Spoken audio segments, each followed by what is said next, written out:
வயசு அந்த நின்றுதானே வச்சுக்க. இன்னைக்கு அந்த ஆள் சிஎம். 10 நிமிஷம் இல்லை. என் தலையாலே முடியல. இவன் மயிரை பிடுங்க போறான். அவன் பொடி விட்டுருக்கான், கொடி விட்டுருக்கான். எந்த விட்டான் சரி, ஒரு மயிரும் பிடுங்க முடியாது. இந்த பஸ் ஸ்டாண்டு போனா 30 ரூபா கேட்கறாங்க ஆட்டோக்காரங்க. சில பேர் 50 ரூபா கூட கேட்கறாங்க. ஆனா பஸ் வசதி கிடையாது. எந்த பஸ் போனா ஏறி போக முடியாது. இந்த பிராண்ட் இறங்கினாலும் எல்லாம் கள்ள சரக்கு தான். ஒன்லி ஒரிஜினல் சரக்கு எதுவுமே இல்லை. எப்படி வைக்கிறது? பாட்டில் குத்தா 10 ரூபா தரேன்றாங்க. குத்தாங்க. நல்லா தான் பண்றாரு. சில விஷயம்லாம் ஏழைங்களுக்கு ரொம்ப நல்லது பண்ணணும். இந்த பூ கட்டிட்டு போறோம் நாங்க. எங்களுக்கு பஸ் வசதி இல்லை. அங்க போய் பஸ் ஸ்டாண்டு ஏறணும். எங்களுக்கு இந்த பூ கடையாண்டே பஸ் நிற்க வச்சாக்கா எது ஏழைங்க. நாங்கள் பூ கட்டிட்டு வீட்டுக்கு போவோம். பூந்தமல்லி போகிறோம், பூந்தமல்லி தாண்டி வரோம். அங்கே பூந்தமல்லி உள்ள அந்த இது மலையம்பாக்கத்துலேருந்து வரோம். எங்களுக்கு வசதி கிடையாது.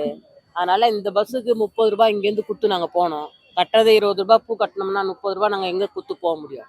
அதனால் இந்த பஸ் வசதி பண்ணி விட்டா எங்கள் ஏழைங்களுக்கு நல்லா இருக்கும். பஸ் வசதியும் பண்ணணும், ஜனத்துங்களுக்கு பாதுகாப்பும் இருக்கணும். நாங்கள் வயசானவங்க போகிறோம், நிறுத்த மாட்டேன்றாங்க. பஸ்ஸை போய் ஏற்ற மாட்டேன் அப்படின்றாங்க. இந்த மேல் பஸ் தான் இந்த பக்கம் போகுது, அதையும் சொல்லணும். நம்ம இந்த பஸ்ஸெல்லாம் காஞ்சிபுரம் பஸ்ஸு, திருச்சி பஸ்ஸு. ஆமாம். என்ன மாதிரி பிரச்சனை? வயசு ஆகி போச்சு. வந்து பூ கட்டுறோம், எங்களுக்கு எந்த வசதியுமே இல்லை. இந்த பூ கட்டினா தான் எங்களுக்கு எல்லாமே. இந்த பூ கட்டிட்டு போகிறோம். இந்த பஸ்ஸு எங்களுக்கு ரொம்ப முக்கியமாக. எங்கள் பஸ் வசதி தான் வேணும். பஸ் வசதி தான் வேணும். மாத்திட்டாங்க. அதனால ரொம்ப சங்கடம் தான் எங்களுக்கு. ரொம்ப சங்கடம் தான். கிளம்பாக்கம் போனோம்னா இப்போ இங்கே வந்து நாங்கள் பூ கட்டுறோம்பா, ஏதோ பழப்பு இல்லை, பூ கட்ட வரோம். எங்களுக்கு இங்கே வந்து ஏறணும்னா இந்த பஸ் ஸ்டாண்டு போனால் 30 ரூபா கேட்குறாங்க ஆட்டோக்காரங்க. சில பேர் 50 ரூபா கூட கேட்குறாங்க. ஆனால் பஸ் வசதி கிடையாது. இங்கேருந்து பஸ்ஸு போனால் ஏறி போக முடியாது. அங்கே போயிட்டு 30 ரூபா கொடுத்து, அதே 30 ரூபா கொடுத்தா நாங்கள் பூந்தமல்லி போகிறோம். 33 ரூபா கொடுத்து 60 ரூபாய் போகுது. நாங்கள் 2 சேர் 3 சேர் பூ கட்டினா தான் எங்களுக்கு அது காசு வரும். அதுக்கோசம் நாங்கள் வந்து பொழைச்சிட்டு இந்த பஸ் வசதி இல்லாத அந்த காசை நாங்கள் பஸ்ஸுக்கு கூப்பிட்டு போட்டால் என்ன ஆகும் சொல்லுங்கள்? எங்கள் வாழ்வாதாரம் பாதிக்குது இல்லை. அதனால இந்த திருச்சி போகிறது, திருப்பதி போகிறது, அதெல்லாம் அங்கே நிறுத்தி ஏற்றுறாங்க. இங்கே தான் இறக்குறாங்க. போகும்போது ஏற்ற மாட்டேங்கிறாங்க. அதுதான் ப்ராப்ளம். போகும்போது நிறுத்தணும். ஏதோ ஏழைங்க வந்து பூ கட்டிட்டு போதுங்க, பூ வாங்கிட்டு போதுங்க. அதுக்கேற்ற மாதிரி காசு வாங்கிட்டா கூட பூக்கு எடுத்துன்னு போனால் கூட பரவாயில்ல. இங்கேருந்து 30 ரூபா கொடுத்து அங்கே போகிறதோட அவங்களுக்கு ஒரு 20 ரூபா கொடுத்து நாங்கள் பஸ்லேயே போயிடும். சரியா? அந்த வசதி பண்ணி கொடுத்தாருன்னா நல்லாயிருக்கும் எல்லா ஜனத்துக்குமே. இந்த சைட்லாம் புது பஸ்ஸெல்லாம் வரலப்பா, வரல. இந்த காஞ்சிபுரம் பஸ்ஸு, ஸ்ரீபெரும்புதூர் பஸ்ஸு, திருவள்ளூர் போகுது அந்த பஸ்ஸு, திருத்தணி போகிற பஸ்ஸு, அதெல்லாம் கொஞ்சம் நிப்பாட்டினா நல்லாயிருக்கும். அதெல்லாம் நிப்பாட்டினாருன்னா நாங்களே ஒரு 5 சேர் 10 சேர் கட்டுவோமா வந்து வயசானவங்க.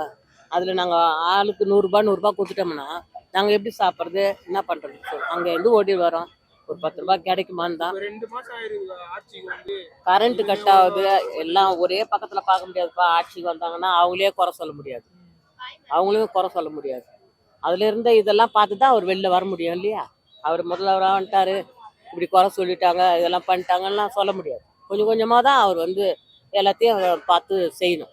ஒரே மட்டும் நம்ம செஞ்சிட முடியுமா? இப்போ நான் ஒரு கேள்வி கேட்குறேன் பஸ் இல்லைன்னு, அது அவரால் முடிஞ்சு அது போய் பண்ணி அவர் பார்த்து சொல்லி இது மாதிரி ஏழை ஜனத்துக்கெல்லாம் நிறுத்த வைப்பா, அவங்களாம் பூ கட்டிட்டு போகிறாங்க அப்படின்னு சொன்னால் தானே தீர்க்க முடியும். உடனே அரசியல் வந்து இதை பார்க்கல அதை பார்க்கறதுன்னு அவர் மேலே குற்றம் சொல்ல முடியாது. கொஞ்சம் கொஞ்சமாக தான் நிறைவேற்றுவார். அதான் உங்களுக்கு சம்பளம் ஏற்றி கொடுத்துட்டாருல, அது மேலே ஏன் 10 ரூபா வாங்குறீங்க? கண்டிப்பாக ஆமாம். காலையிலேருந்து நான் 10 ரூபா அதிகமாக தான் கொடுத்து நான் சாப்பிட்டுக்கிறேன். எதுக்கு அந்த வாங்குறீங்க? உங்களுக்கு சம்பளம் கொடுக்குறாங்களே, மாதம் 15,000 20,000 உங்களுக்கு சம்பளம்.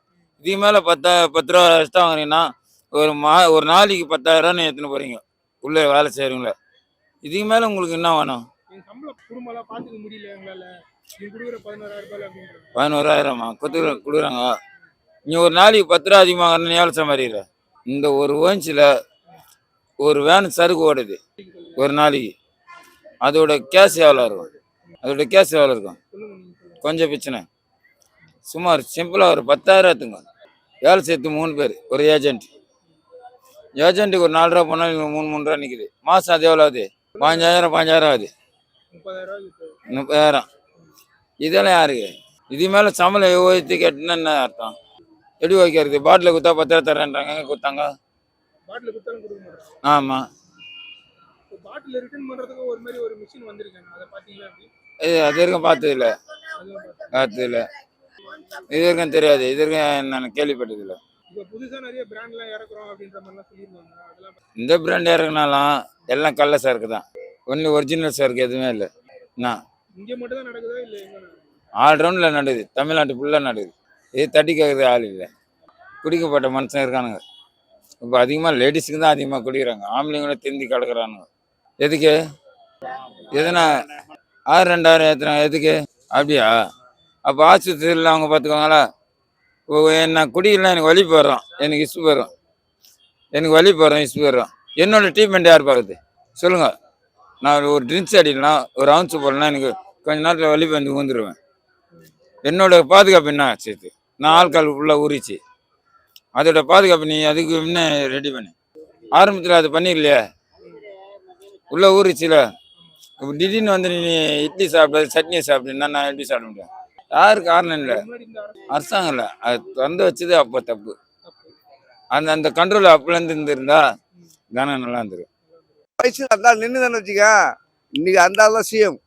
அவர் நிக்கல, அந்த சாமியார்னு போயிட்டாரு இப்படி. இப்போ நான் நிக்கலையே சாமியார் மாதிரி, அது மாதிரிதான். கில்லி கில்லி கில்லி இல்ல கில்லி தட்டிட்டு போனாங்க. தர்மதுரை படம் வரும்போதெல்லாம் எப்படி இது பண்ணாங்க. படையப்பு படம் வரும்போது இந்த நம்ம அது என்ன தேட்டரு, உதயம் தேட்டரு கட்ட விட்டு 60 அடி கட்டி பல விஷயம் போனாங்க.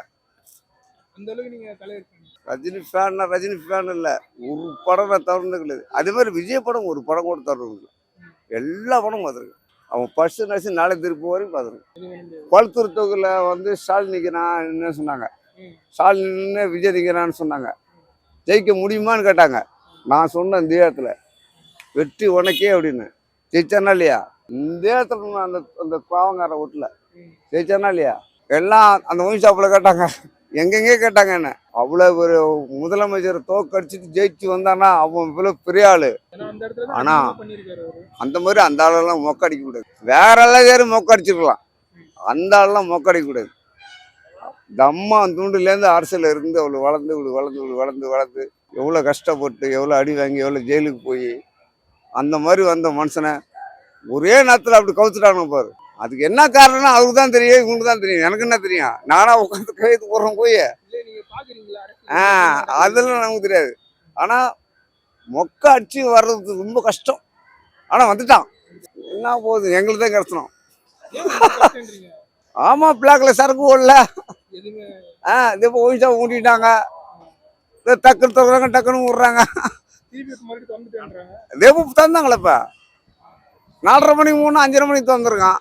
அப்ப நாங்க என்ன பண்றது? அதுவும் வாங்குறாங்க. வாங்குறாங்க, அதெல்லாம் 10 ரூபா வாங்க மாட்டாங்க. 150 ரூபா சரக்கு தான், 140 ரூபாலாம் கிடையாது.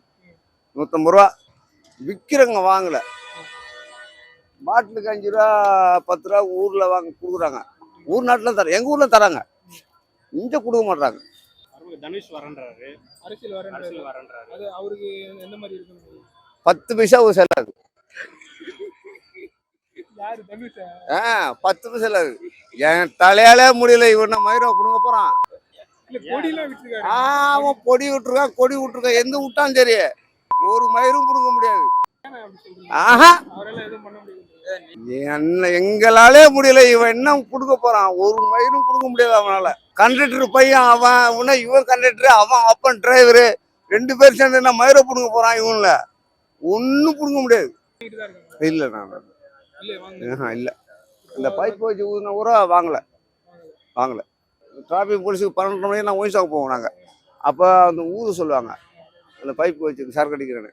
அந்த ஊதும் போது கூட காசு வாங்கலை.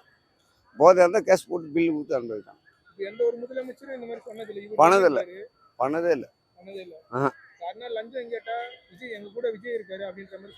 அப்படி இல்லைல்ல, தளபதி தலையே இருக்காருன்னு சொல்லுவோம்.